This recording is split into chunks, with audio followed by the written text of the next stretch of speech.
After Holdo sacrifices herself to destroy Snoke's fleet, we see Finn and Rose trying to escape from the crumbling ship. They're stopped by Phasma, but BB-8 manages to hack one of their walkers and gives Finn a chance to fight back. Alright, just how powerful is BB-8 supposed to be? He can fix an X-Wing by headbutting it, defeats several armed guards with Master Stealth and Casino tokens, and can now take over one of their walkers? There's no exact limit to what BB-8 can seem to do in this movie, and it gets really confusing. Anyway, we have Finn duking it out with Phasma in, let's be real people, one of the most boring battles in Star Wars history. What makes this fight scene so unengaging is how short and generic it is. The choreography is really bland, like they're just swinging some sticks around and doing some slow spinning. And it's not even seen from an interesting perspective. The majority of it is just shot from a distance from a side view. It feels like this battle was meant to be longer, but it ends too abruptly. It just kind of flies by without any excitement or adrenaline put into it. And considering what we've seen from this movie so far, the way Phasma is defeated is just about as stupid as you'd probably think it would be.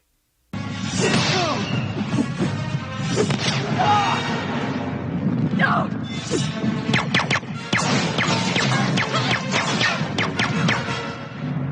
Hey.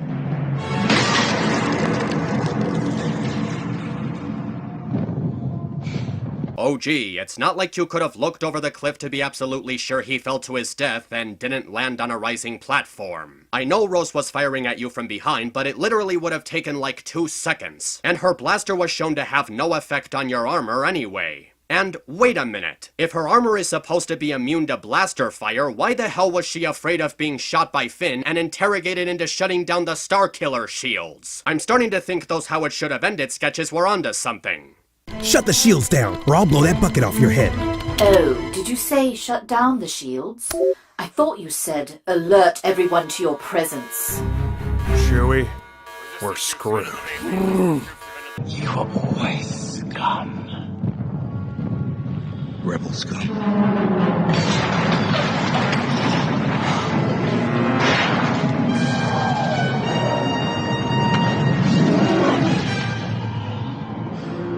So, now we have 2 antagonists who are pathetically killed off in an anticlimactic way before they got more establishment. Phasma only got about 1.5 minutes of screen time before getting killed. She shows up right before the end of the second act, stands around doing nothing while other characters are talking, gets into a short and uninteresting fight sequence for about a couple of seconds, and then immediately exits from the movie after an abrupt defeat. At least Boba Fett got more screen time, contributed to the story in some way, and the way he was killed off was a lot less stupid. You barely do anything with her for the minuscule amount of time she's there, and you brush her off with a death sequence as rushed as Rey's Jedi training. So having Phasma in this movie is absolutely pointless. She has no effect on the story whatsoever. It's a cameo that's just about as phoned in as the Maz one. Did you really just want to give Finn that badass piece of closure with Phasma and get it out of the way before thinking of a better way to fit it into the plot? This showdown between Finn and Phasma ends up feeling like it was just there for fan service, instead of being the proper culmination of Finn's story arc that it should feel like. You could have easily left this as a cliff note for episode 9 and built some anticipation for it. I swear, this movie just feels like a compilation of wasted opportunities.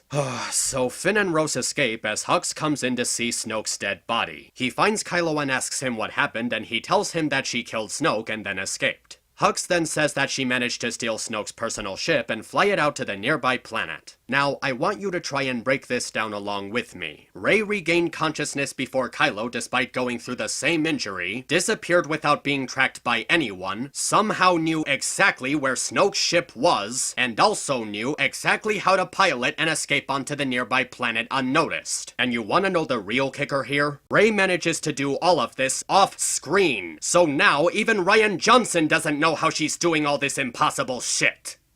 Get all our forces down to that resistance base. Let's finish this. Who do you think you're talking to? You presume to command my army? Our supreme leader is dead! We have no ruler!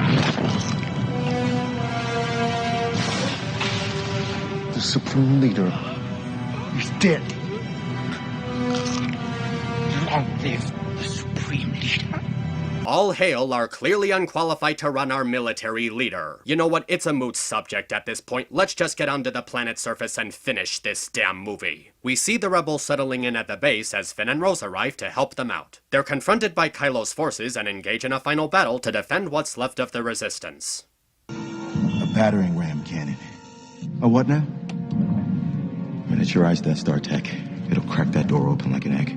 Wait, miniature Death Star tech? They actually have that? Well, why haven't we seen that before? I mean, we're told that it's powerful enough to destroy that giant metal door, and we see that it's shorter than those ATs, so it can be transported around for ground battle. It sounds like a really significant piece of weaponry, so you'd think they would have used it more often. And this is being introduced to us after all those losses the Order suffered from losing Starkiller Base. Damn, how many resources do these assholes have? Okay, well, the rebels get their forces together and prepare to attack the mini Death Star to buy time to contact their allies, which is a really confusing piece of information. The beginning of the movie says that Leia's band of fighters were all that was left, but then we find out that they have allies on the outer rims. So what allies are you talking about? There seems to be a lot going on that we don't know about, and they certainly don't bother to explain it to us.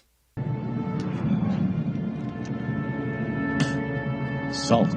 Oh, what? Did you think that the movie was 5 seconds too short so you had to put in another forced joke about how he checks to see if that red stuff was not salt? Listen, it's Happy Madison movies where comedy goes to die, not Star Wars, so could you please stop sending it here?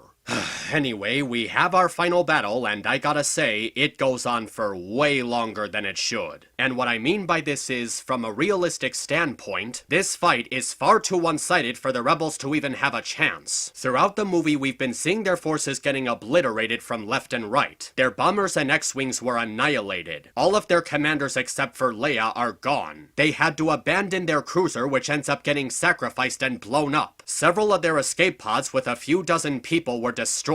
Literally, all they have left are these red flatulating skeeter things, some cannons, and a few dozen bunker fighters. And as the battle proceeds, we see that these skeeter ships are incapable of flight, they don't have any lasers capable of shooting at their targets, they're not moving nearly as fast as they need them to, and they're easily destroyed by basic TIE fighter blasts. And apparently they're such crap that Poe can easily kick a hole into them by accident. Now, really look at what the rebels are up against. You have several ATs, multiple TIE fighters, Kylo's ship, and a mini Death Star. Kylo even says they need to push forward, but push through what? Those tiny-ass ski boats? The TIE fighters and ATs are easily throwing them off and blowing them up, and the ground cannons don't seem to have any effect on the ATs. And the guys in the bunker are easily getting fucked up by the TIE fighters. How is this even a fight? The movie should be over already.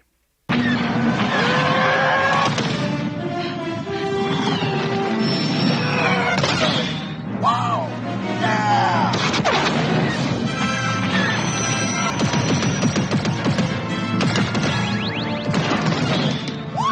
I like this! What the... Where the hell did you come from? I mean, I know they say that she escaped on Snoke's private ship somehow, but the way she just shows up in the middle of the battle is so confusing and abrupt. Does she really have to be such a Mary Sue that her timing has to be that precise? She literally disappeared off screen for a good several minutes and all of a sudden she's back. And if that wasn't enough, she's now apparently as good of a shot as Han Solo was with those blasters. Is she supposed to be like some kind of female Jesus in this world? She knows how to swim even though she's spent her entire life on a desert planet. She's as powerful as Kylo Ren despite receiving no training from Luke. She's as skilled of a swordsman as Obi-Wan. And now she can gun the Millennium Falcon like a pro in a matter of minutes. She apparently seems to know just about everything about stuff she should know nothing about. Okay, Rey doing stuff she shouldn't have been able to do in The Force Awakens was stupid too, but this is reaching it. This is really reaching it.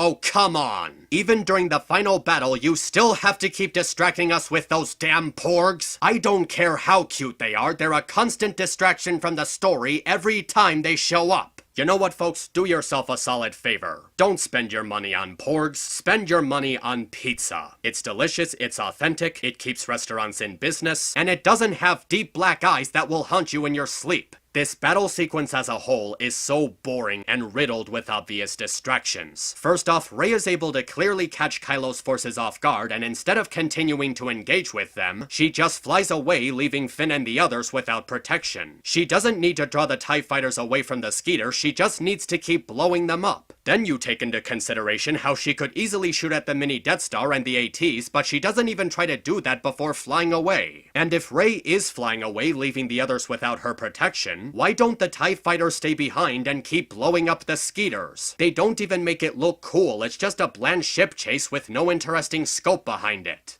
Cannon's opening, this is our chance! All firepower on those speeders. Concentrate all fire on the speeders!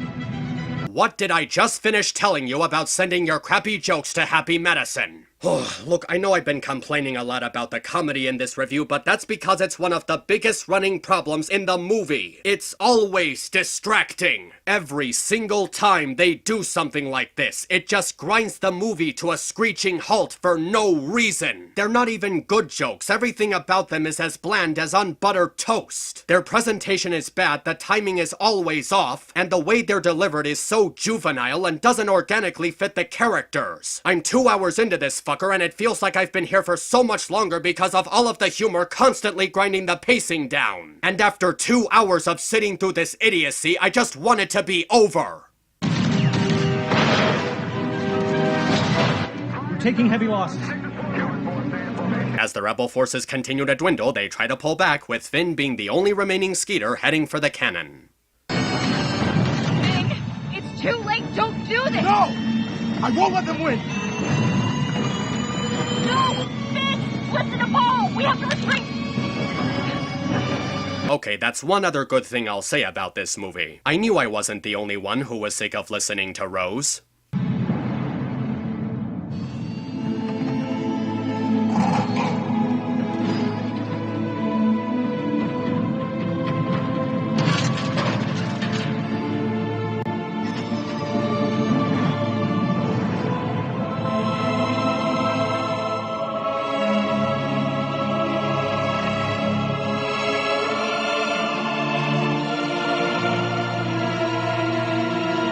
And so, with the future of the galaxy weighing on him, Finn goes into the cannon head first, closes his eyes, and just lets what's about to happen, happen. In what just might be this film's saving grace, Finn heroically sacrifices himself to save us all.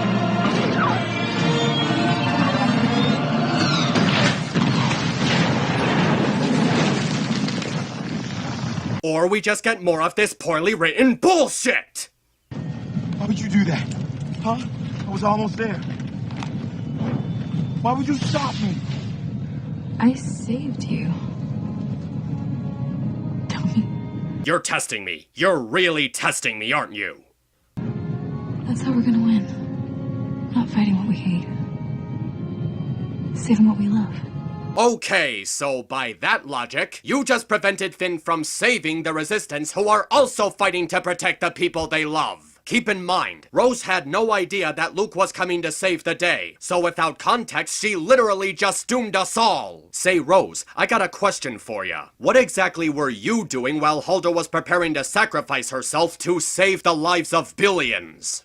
Stop enjoying this! Stop enjoying this! Uh-huh. Yeah. So, you can shut the fuck up.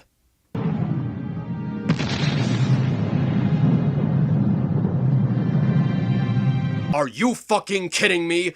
Are you really serious with this character? The resistance that your beloved sister fought and heroically died for is getting blown up in the background as a direct result of your actions, and you think this is a good time to kiss him? You know what? I've been holding this off long enough. After 2 hours of this bullshit, I just need to ask one simple question. Why? Why are you in this movie? Every single subplot involving you ended up being completely inconsequential. You've had no impact on the story in the grand scheme of things, and you literally just did the absolute worst thing you could have done. letting the First Order win so you can have your romance. Why the hell did the movie spend so much time on this poorly written romance? I'm not kidding. Half the movie practically revolves around Finn and Rose spending time together because they wanted to give him a girlfriend. There was never a moment of actual affection or intimacy between these two, so they're suddenly supposed to be a couple? This isn't a romantic drama, it's a science fiction space opera. There's a lot more important stuff going on right now, and the romance should not have this much focus at the expense of everything else, especially when it's being written this poorly.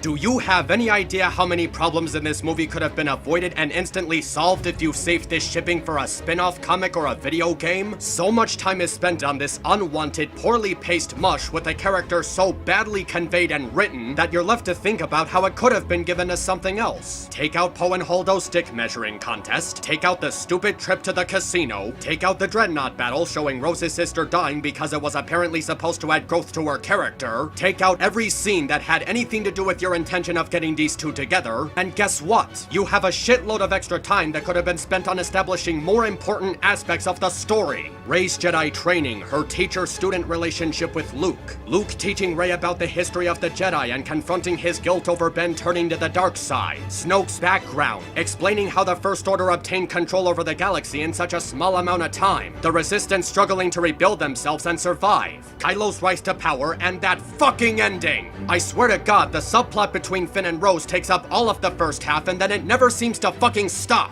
And this scene right here killed off any forgiveness I might have had for this movie because of how it finalizes how putting all of that time into this stupid romance was a horrible decision in every single way. You wanna watch a movie about a black person and an Asian person in a relationship? Go watch Rush Hour. It doesn't have to be romantic, it just has to make sense. General Hux, advance. No quarter. No prisoners.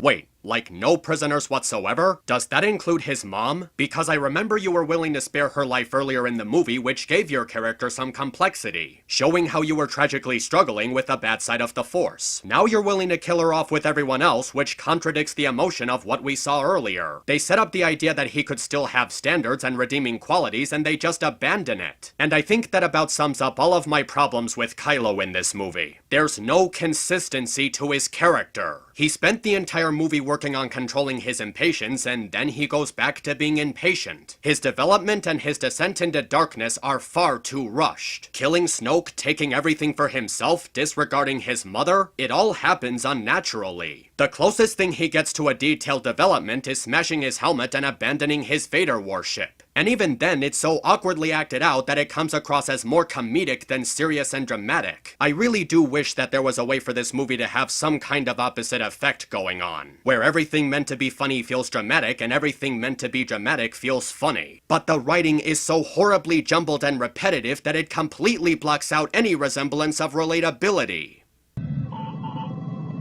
Our distress signal's been received at multiple points, but no response. They've heard us, but no one's coming. We fought to the end. But the galaxy has lost all its hope. The spark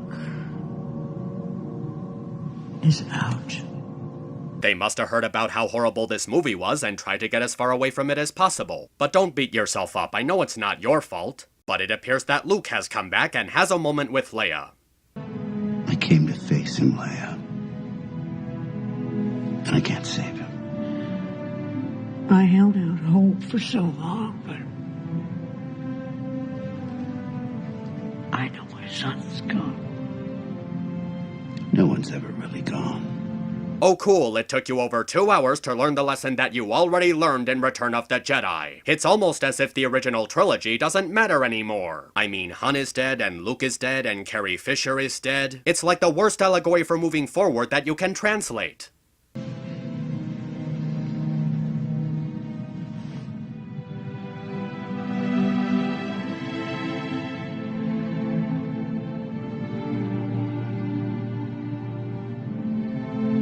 brought to you by Solo, a Star Wars story, coming out in theaters today. Though I'm sure you were smart enough to not spend money on tickets to see it, so you're most likely watching this video instead. So Luke proceeds outside and prepares to face Kylo without saying goodbye to R2-D2 and just winking at C-3PO. I guess they didn't matter all that much to him.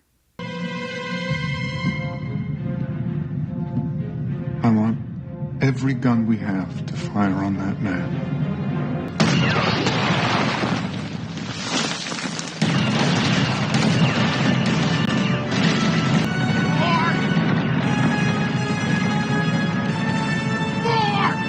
That's enough. That's enough!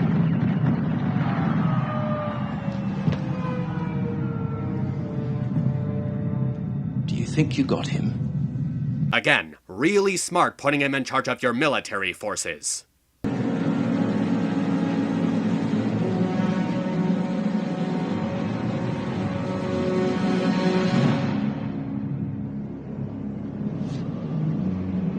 Bitch, I've been drinking from the tits of an alien Dr. Seuss character for years. You thought that was gonna kill me? So while Kylo is distracted, everyone looks for an escape route to escape through. They find a path covered up in rocks and seem to be trapped.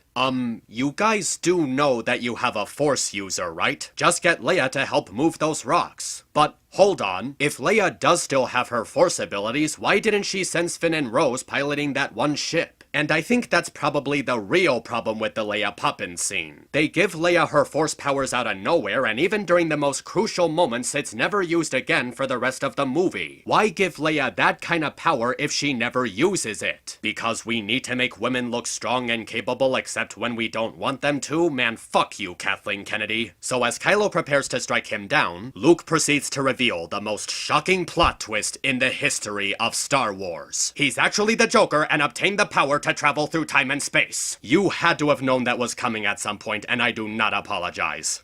The Resistance is dead. The war is over. And when I kill you, I will have killed the last Jedi. Amazing. Every word of what you just said was wrong. Oh boy, nickel for every time I saw that in the comments for this series. The rebellion is reborn today. The war is just beginning, and I will not be the last Jedi.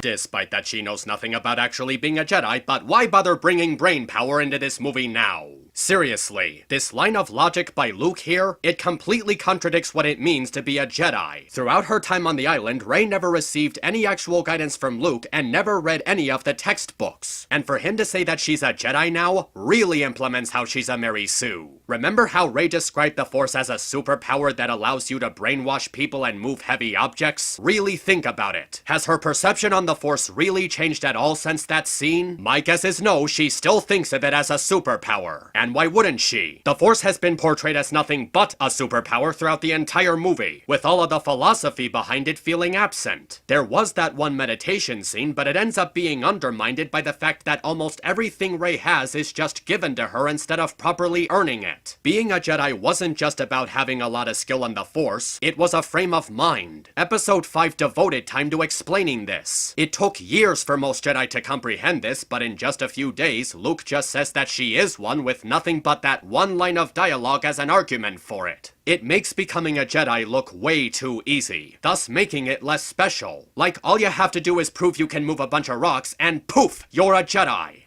I'll destroy her, and you, and all of it. No. Strike me down in anger and I'll always be with you. Just like your father.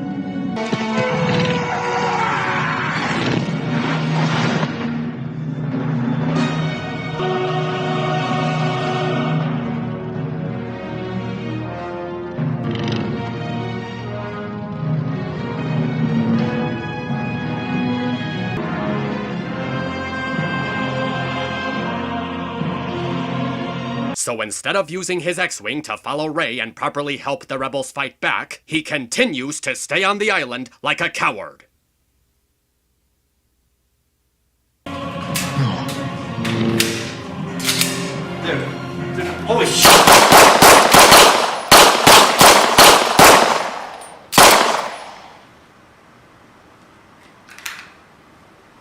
And for that matter, was there even a lightsaber battle in this movie? I sat through 2.5 hours of this bullshit and you couldn't even give us a proper lightsaber duel? Come on! Even Drake and Josh got that one right!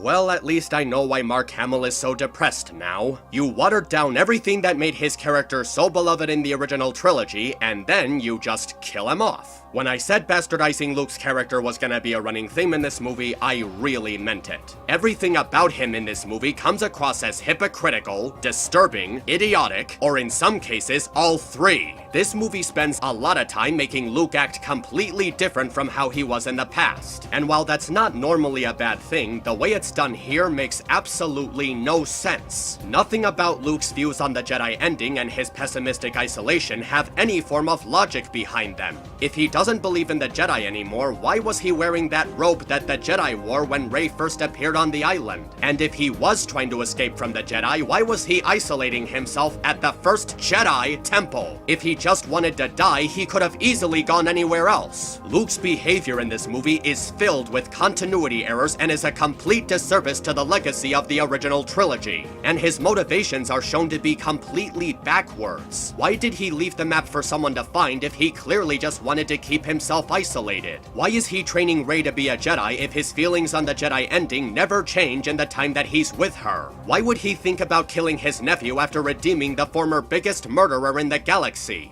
Everything that Rian Johnson does to Luke in this movie comes across as making him incompetent for the sake of making Rey look good. Several people have defended Luke's portrayal in this movie by saying that his story in this movie is that of a fallen hero, and that he was suffering from depression and guilt and post-traumatic stress and all sorts of other stuff. Well, if that's what they were going for, it was done extremely poorly. In order for the fallen hero story to work, the movie needs to be entirely about the fallen hero. The core of the story needs to focus on the character hiding from their past while adapting to the changing world around them. It gives you a better understanding on where they're coming from and how they try to justify their actions. This movie doesn't do that. Because the focus is constantly split between Rey's conflict with Kylo, Holdo being a terrible leader, Finn and Rose going on their inconsequential side quest, Kylo trying to leave the past behind him to surpass his master, and Rey being paranoid over her missing parents, there's no time left over to give Luke the focus that he clearly needs. Too much of the movie's priorities were left in all the wrong things, and it made Luke's role in this film feel completely shallow and meaningless, and his death is a complete slap in the face. Not that Luke just dies, but how he dies. His actions are little more than a distraction, and he has no important influence on the movie until he dies. I mean, he only came to help after most of the Resistance was dead, and instead of returning on his X-Wing to help contribute to the war effort, he remains on the island and dies there. And if he died from using that super-duper force trick, why didn't Snoke die when he was breaching Kylo and Rey's minds?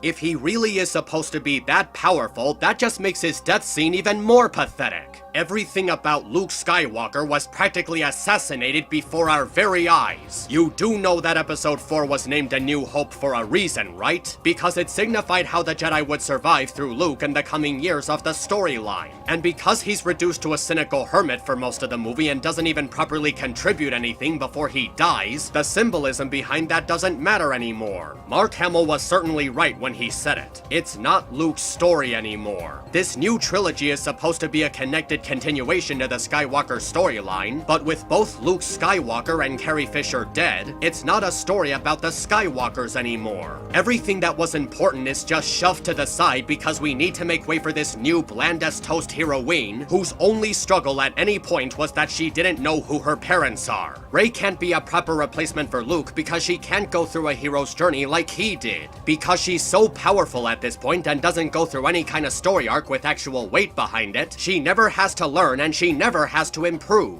Every time I'm reminded about how Rey is supposed to be a Jedi Master and how unfairly powerful she is and how they fucked Luke's character over for the sake of making her look good, I just wanna punch Rian Johnson and Kathleen Kennedy in the face for their deliberate contempt for Star Wars fans. How do we build the rebellion from this?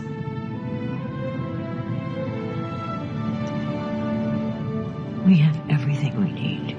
Well, if by everything you mean a few dozen rebel fighters and the knowledge that your allies on the Outer Rims abandon you, then yes. You have everything you need. No, you're totally fucked. I mean, how exactly are they seeing this as a victory? Almost everyone from the start of the movie has been killed, and all that's left is this screenshot of who can fit on the Falcon. Even the scenario surrounding this ending doesn't make sense in hindsight. Think about how this final confrontation was set up. The Order has the Resistance cornered. They follow them to this small base on a nearby planet. The Resistance has been reduced to this one Falcon. The Order has the means to end it at this very instant. So the question with this scene is, why don't they have any ships waiting for the Falcon out of orbit? They didn't call any Star Destroyers to monitor the planet from orbit in case they tried to fly off the planet's surface? If Hux and Kylo really believe that this is the moment to end the Resistance once and for all, you'd think they would have called on more forces to be absolutely sure they wouldn't escape this time. You know what? Fuck it. The movie is almost over and I don't want to subject myself to it for any longer than I already have. So we cut back to those slave kids from before as they start telling stories about Luke taking on the First Order. Oh, so now you perform a fucking time skip, eh? Do you know what would have been a better time to use a time skip? The beginning of the fucking movie! Seriously, if the movie opened with a time skip after the events of The Force Awakens, at least 30% of the movie's problems might have had a chance of being solved. Why are you even bother using a time skip now? The film is practically over. It's too late to save your credibility. You know what? Fuck it. I'm just gonna play this clip.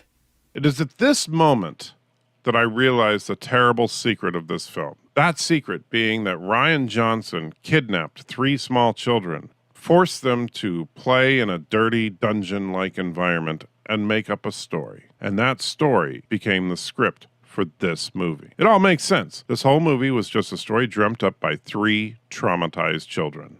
Yep, that makes it all understandable. God, you're a bad movie!